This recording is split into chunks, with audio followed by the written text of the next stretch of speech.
The fear before the storm. The great halls of the Galactic Council were filled with whispers.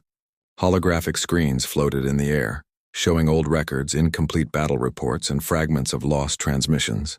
Again and again, one word was spoken in fear: Earth. No one spoke of Earth with respect. They spoke of it with confusion and unease. Every fleet that had been sent there had disappeared. Not one ship had ever returned. Not a single soldier. No survivors, no wreckage, no escape pods drifting in space.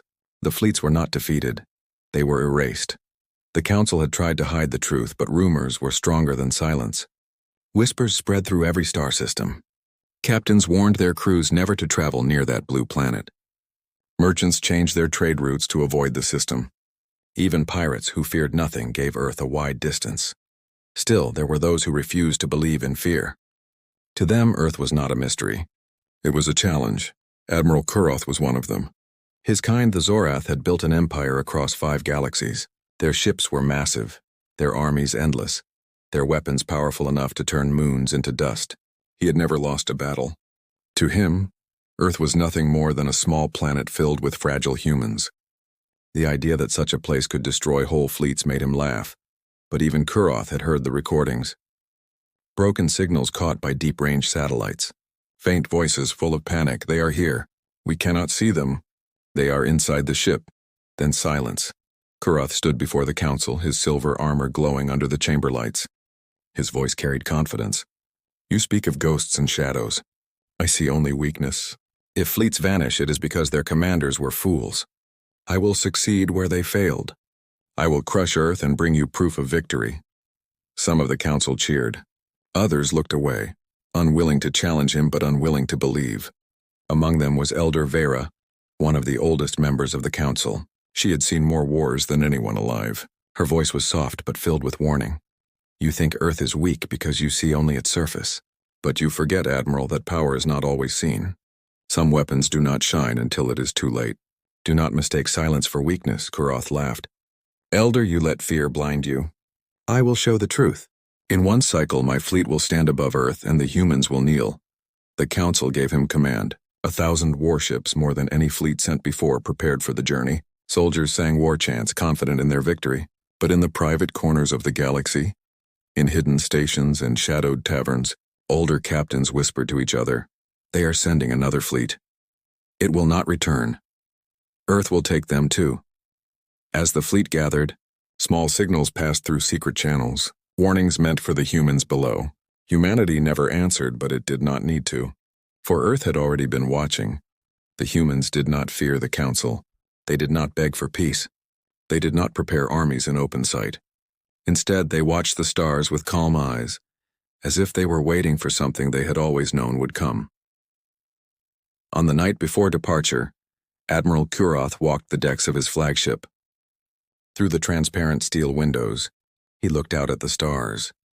His soldiers stood at attention, proud and fearless. Yet deep inside, even Kuroth felt a small crack of doubt. Why had no one ever returned? He shook the thought away. His people did not believe in legends. They believed in strength and weapons and the power of numbers. He had 1,000 ships. Humanity had none that could match. But far away, on the quiet blue planet, lights glowed in human cities. Satellites circled the skies. Underground bases hummed with silent energy. And deep below the surface, hidden from alien eyes, something older than history itself began to stir. The humans did not speak of it. They did not boast. They only waited. The fleet of Admiral Kuroth departed with thunder streaking across the void. The stars bent under the heat of their engines. Soldiers cheered, believing they were on their way to easy victory. But in the council chambers, Elder Vera closed her eyes. She whispered words no one else could hear. They will not return. None ever do. The galaxy held its breath. Earth waited in silence, and the storm was about to begin. The arrival at Earth. The journey across the stars was long, but the fleet of Admiral Kuroth moved like a storm. Over 1,000 warships carved through the void, their engines glowing like burning suns. Soldiers filled the corridors, sharpening weapons, checking armor, and preparing for what they thought would be an easy war. To them, Earth was nothing but a small, primitive world. Their scanners showed a planet rich in water, covered with green land and white clouds, a place of beauty perhaps, but not a place of power. Yet still the mystery lingered. Why had no one returned? The fleet's officers studied their records again. They saw the same fragments, cut-off messages, broken voices, transmissions ending in silence. No clear enemy, no visible weapon. Just the quiet death of fleets that vanished. On the fourth cycle, Earth appeared in the view of their forward screens. At first it seemed ordinary. A sphere of blue oceans, white clouds, and land glowing under the light of its star. From orbit it looked fragile, like glass floating in the dark. But the longer the alien stared, the less ordinary it felt. One of Kuroth's officers, Commander Yelth, leaned closer to the screen. "The readings are strange, Admiral. I am detecting interference. The planet's magnetic field is stronger than expected. It is masking something." Kuroth frowned. "Masking what?" Yelth hesitated. "I do not know. The scanners cannot pierce the surface. It is as if the planet itself is hiding?" Kuroth dismissed him with a wave. "It is nothing. Humans are clever with tricks, perhaps, but tricks cannot stand against fire." The fleet broke formation surrounding Earth like predators circling prey. Massive warships hovered above the atmosphere, their shadows stretching across the sky. Civilian humans below looked up, but they did not run. They stood in their streets, in their homes, staring at the dark shapes above. No panic. No chaos. Only silence. On the bridge of his flagship, Kuroth grew restless. Why do they not fire? Why do they not scream? They must know we are here. His second officer, Reinar, spoke softly. "Perhaps they are waiting, Admiral." "Waiting for what?" Reinar did not answer. He only stared at the blue planet as if it was staring back. Kuroth gave the command. "Send a message." Across the orbit, transmitters activated. A single broadcast was sent to every human frequency. "This is Admiral Kuroth of the Zorath Empire. Your planet is surrounded. Your defenses are useless. Surrender your world and you may be spared." The words echoed across human satellites, through every network, across every device. But Earth gave no answer. The silence pressed down like a weight. Soldiers shifted nervously, whispering to each other. Some remembered the last transmissions of other fleets, how silence always came first. Hours passed. No reply, no surrender. Not even a sign of fear. Frustrated, Kuroth ordered smaller ships into the atmosphere. Fighters broke away, cutting through clouds, descending over cities. They scanned for weapons, armies, or defenses, but what they found was worse than resistance. They found nothing. No armies gathered, no missiles prepared. Humans went on with their lives as if nothing was happening. Streets filled with traffic. Lights burned in buildings. Families ate meals, walked in parks, or sat watching the sky. It was as if Earth did not see the fleet. Or worse, it saw and it did not care. One pilot sent a private message back to the fleet. His voice trembled. "Admiral, I flew over their capital. I saw millions of humans. They looked at me, but they did not run. Their eyes, they looked calm, too calm. I have seen fear in 1,000 worlds, but this is different." Kuroth silenced the transmission. He would not let fear spread. Still, unease grew among his officers. Commander Yelth spoke again. "Admiral, I must advise caution. Something is wrong. Earth should fear us, but they act as if they already know the outcome." Kuroth's jaw tightened. "Then we will teach them fear. Prepare weapons. Target their cities." His order spread across the fleet. Cannons rotated, missile pods armed, energy weapons glowed with power. 1,000 ships ready to strike. Yet just before the first shot, the ships began to tremble. Lights flickered. Screens dimmed. Systems faltered without warning. "What is happening?" Kuroth roared. Engineers scrambled. "Admiral, the power is draining." "It is not our systems, it is coming from outside. Something is pulling energy away." Across the fleet, ships stuttered. Engines flickered. Weapons refused to fire. One by one, the mighty warships of the Zorath found themselves powerless, drifting in silence above Earth. The humans still did nothing. Cities below remained lit. Satellites still circled calmly. And through every alien ship, a new sound began to whisper, a signal hidden beneath static. The voices were human, speaking softly, calm, steady, unafraid. "You should not have come here." The sound froze every soldier. The words were not a threat. They were not shouted. They were spoken like a truth, like a law of the universe itself. Admiral Kuroth stared at the planet below, his hands trembling for the first time in his life. He realized then what others had felt before him. Earth was not prey. Earth was the predator, and the storm had only begun. Humanity's silent response. The alien fleet floated helplessly above the blue world. Their engines had dimmed, their weapons had gone silent, and the proud voices of warriors who once sang war chants now whispered in fear. Admiral Kuroth gripped the rail of his command deck. His claws dug into the metal as he stared at the screens. He could not believe what he was seeing. His fleet, the largest ever sent against Earth, was drifting like broken shells. "This is impossible," he growled. "No weapon could do this. No empire could silence us so completely." But the silence held. The humans had not fired. They had not sent fleets of their own. Yet somehow they had reached into the very systems of the Zorath armada and stripped them bare. The whispering signal came again, sliding through every channel, crawling into every ear. A human voice. Calm. Cold. "You should not have come." Kuroth's second officer, Reinar, stiffened. "Admiral, the signal is on every frequency. It overrides all encryption. Even if we shut down communications, the voice, it remains." Kuroth turned sharply. "Then trace it. Find the source. Destroy it." Technicians worked in panic, but their screens showed nothing. The signal did not come from a satellite. It did not come from a human city. It came from everywhere. It came from Earth itself. Commander Yelth's scales paled as he whispered, "It is not a broadcast. It is the planet." The Admiral snarled, but deep inside, unease gnawed at him. The fleet tried to reset systems. Engineers tore apart power cores seeking answers. But every ship reported the same thing. Their strength was being swallowed by an unseen hand. And still, Earth remained silent.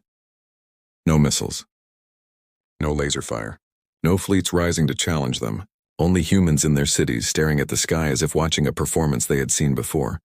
One officer dared to speak. "Admiral, the humans, they are not afraid." The words struck harder than any weapon. Not afraid. That was the true terror. Kuroth forced himself to breathe. He had faced enemies with superior firepower, with monstrous armies, with impossible odds.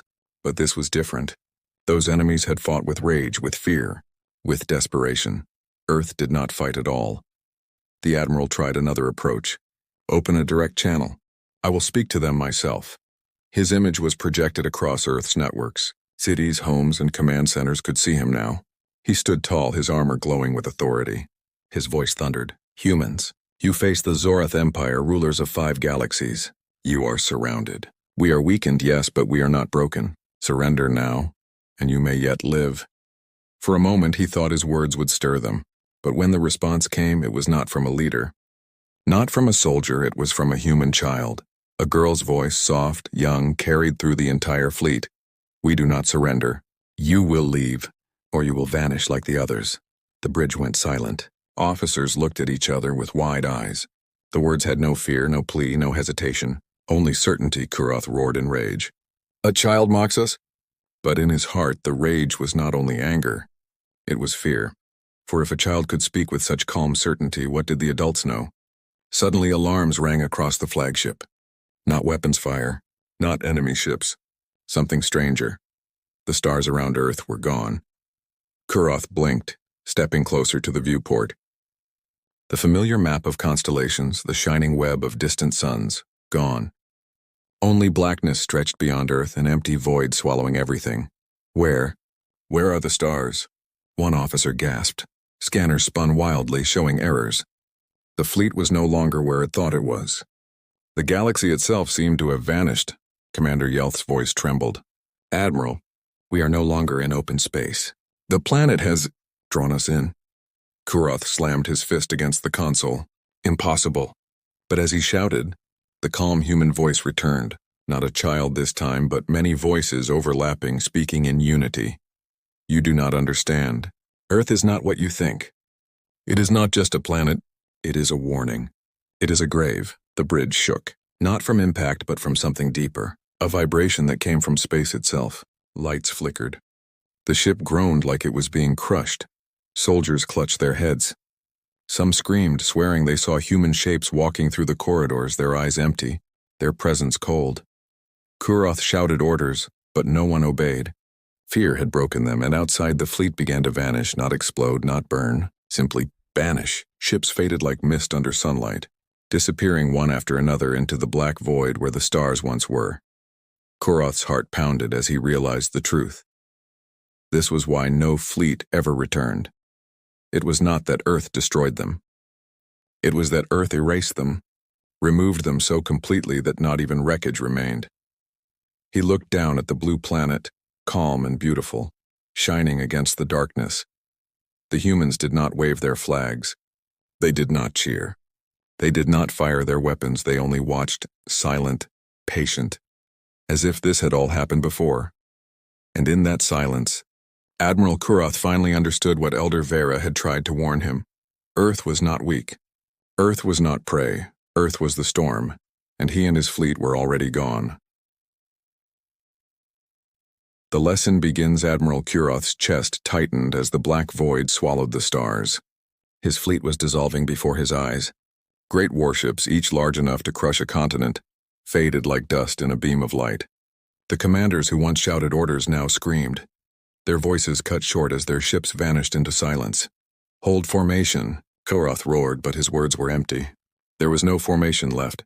The void was taking them one by one. The flagship shuddered violently as if something invisible pressed against it from every side. Metal groaned, corridors shook, and the lights dimmed until only pale emergency lamps remained. Soldiers scrambled, weapons drawn, firing at shadows that did not exist.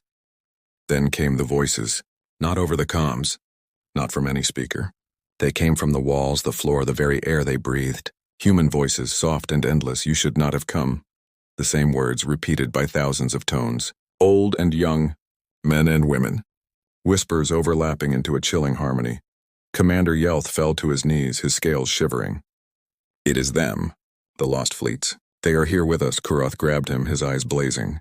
"Nonsense. This is a trick, a human illusion." But even as he spoke, he saw something move across the viewport. Shapes. Not ships. Not weapons. Shapes of people. Human figures walking calmly in the vacuum of space as if the cold void belonged to them. Their eyes glowed faintly, their faces pale and unreadable. They did not attack. They only watched, their heads turning slowly toward the surviving alien ships. One soldier dropped his weapon and screamed. "They are inside the hull." And they were. Figures passed through steel walls as though the barriers were smoke. They drifted through corridors, silent, untouchable, their steps making no sound. Soldiers fired plasma rifles, but the beams passed through the shapes like light through mist. Every time a figure turned its gaze on someone, that soldier froze, eyes wide, body stiff. Then the soldier's form began to fade, skin and bone dissolving like the ships outside. In moments, nothing remained but empty armor. Koroth's hand shook as he raised his weapon. "Stay back," he shouted at one of the figures drifting toward him. But the human shape only stopped, tilting its head. Then in a voice that echoed inside his skull, it spoke. "You were warned." The Admiral fired, his weapon glowing bright, but the figure dissolved and reformed a step closer. Its hand, pale and thin, reached toward him. Koroth staggered back, fury fighting with terror. "What are you?" The voice answered not with words, but with many voices at once. The voices of the lost fleets. The voices of the vanished. "We are what remains." Koroth's mind raced. Was this the fate of every commander who had come before? Not destroyed but taken? Absorbed into this endless chorus of silence. The flagship's core screamed with alarms. Systems collapsed. Whole decks winked out of existence, not destroyed but erased, leaving blank emptiness where metal once stood. Renar, the second officer, gripped Koroth's arm. His eyes were wild. "Admiral, we must flee. We must—" But before he could finish, his body stiffened. His mouth opened as if to shout, but no sound came. Slowly, painfully, he dissolved into light. His scream was added to the chorus. Koroth's heart pounded. He had led countless battles, faced countless enemies, but nothing had ever shaken him like this. Then, through the chaos, another signal appeared on the screens. This time it was not a whisper. It was an image, a human face, an old man, his features calm, his eyes sharp with a knowledge that seemed older than stars. He looked directly at Koroth as if staring through every barrier. "You came seeking conquest," the man said softly, "but you have found the truth. Earth is not a world to be taken." "Earth is a grave to those who try," Koroth shouted back, his voice breaking. Why do you do this?" Why spare nothing? Not even the innocent soldiers who follow orders. The human's face did not change.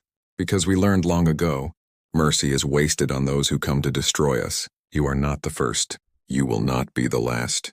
But you will all share the same end. The image vanished. Outside, more ships dissolved, their screams cut short. Only a handful of vessels remained, including the flagship. Kuroth's crew begged for orders, but the admiral's voice was lost. He could only watch as human shapes filled the bridge. They moved without sound, without haste, as if time itself was theirs. One figure stopped before him. It was the child's voice he had heard earlier. The girl's outline glowed faintly, her eyes too calm, too certain. "You had a choice," she whispered, "but you chose to attack. Now you understand." Kuroth fell to his knees. He was no longer the proud admiral of the Zorath Empire. He was a broken man, surrounded by shadows that should not exist. And as the child reached out her hand, the last thought in his mind was not of victory, not of empire, but of Elder Vera's warning. Some weapons do not shine until it is too late. The lesson had begun, and there would be no escape. The last lesson. Admiral Kuroth stood frozen on the bridge, surrounded by the pale human figures. His officers were gone.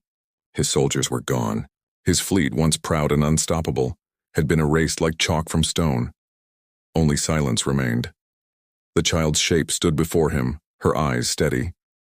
She did not glow with power. She did not raise a weapon. She only watched him, as if waiting for him to accept what had already been decided. Kuroth's throat burned. His voice came out hoarse. "Why? Why do you not destroy us in battle? Why erase us like shadows? Why leave no trace?" The girl tilted her head. "Because battle is mercy. Battle leaves survivors. You came not to fight but to take, so we leave nothing behind. Not even memory." Her words struck deeper than any weapon. Kuroth thought of the fleets before his, the commanders who had laughed at Earth's warnings, the soldiers who had sung their war chants. All of them gone. Not lost in combat, not defeated with honor, but dissolved into nothing. The figures around him shifted, their forms flickering like reflections in water. He recognized faces among them, alien faces. Officers from other empires, soldiers from long-forgotten invasions. Their eyes were empty, their mouths whispering the same endless words. "You should not have come." Kuroth stumbled backward, his knees weak. "This is not possible. This cannot be." But his words meant nothing. On the screens, Earth spun calmly below. Blue oceans, white clouds, green lands glowing in sunlight. A fragile world, beautiful, ordinary. Yet behind that beauty there was something greater, something hidden. A truth older than the Council, older than the empires, perhaps older than the stars themselves. Earth was not just a planet. It was a cage, a guardian, a trap for those who dared to touch it. Kuroth's hands shook as he reached for his console. "If I must die," he whispered, "I will take this truth with me. I will warn the others." But when he pressed the controls, nothing responded. The screens flickered. His voice echoed only inside his own head. The child's voice came again. "No one warns. No one remembers. That is why they call us silence.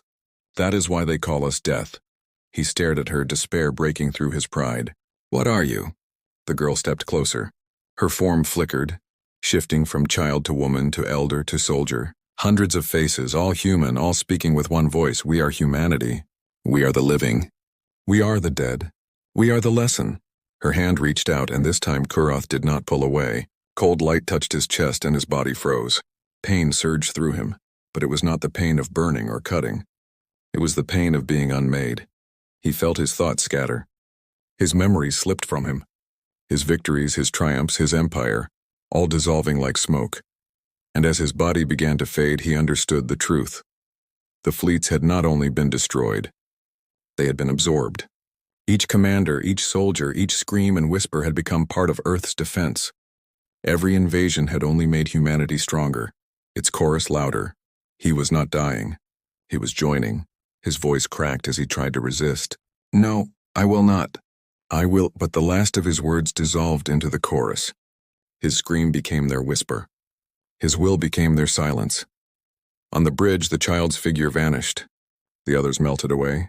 The flagship, now empty, dissolved into nothing, leaving no trace it had ever existed. Above Earth, the void cleared. The stars returned. The sky was quiet once more. Down below, humanity went on with its life. Families walked the streets. Lights burned in the cities. Children played in parks. No one cheered. No one celebrated. They had seen it all before. For them, another invasion was only another storm passing overhead. Another voice added to the silence that protected their world. In the great halls of the Galactic Council, months later, silence also reigned. Admiral Kuroth's fleet had vanished like the others. No wreckage. No survivors. Only unanswered questions. Some counselors demanded explanations. Others whispered warnings. Elder Vera sat with closed eyes, her voice low. They will not return. They never do. Earth does not fight wars. Earth ends them. Her words spread, carried by whispers to the farthest corners of the galaxy. Yet no empire truly believed. There were always those who thought they would be the exception. Those who thought Earth's silence was weakness, not strength. And when their fleets came, the stars would fade again. Humanity would wait. Humanity would erase, and the galaxy would never learn. For that was the last lesson.